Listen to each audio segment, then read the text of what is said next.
hoje, eu sou Marina e hoje esse vídeo é pra fazer o vídeo de fazer a comida do Furby. Então, vocês vão precisar de uma coisa redonda. Eu só achei essa panelinha aqui em casa. Uma folha branca.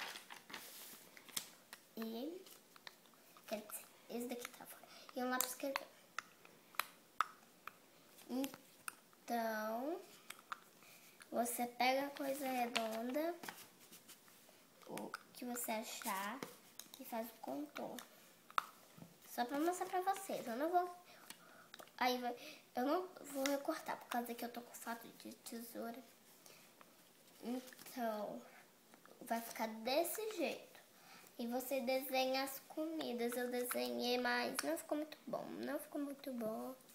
Eu fiz um bife, batatinha, brócolis, feijão, frango, arroz. Mas não ficou muito bom.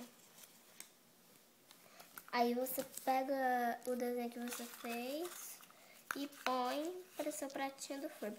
Ah, e se vocês não acharem, você pode uma panelinha, se você assistir o Fominha e tiver um Furby bom, aí você pode usar uma tuba de Nescau, as coisas de leite que gente da academia, que é de academia, fica usando para fazer vitamina, pode pegar a tampa. Aí, tomara que vocês tenham curtido. E o daqui embaixo. E se inscreva no meu canal Mariana Lima. Tchau, pessoal!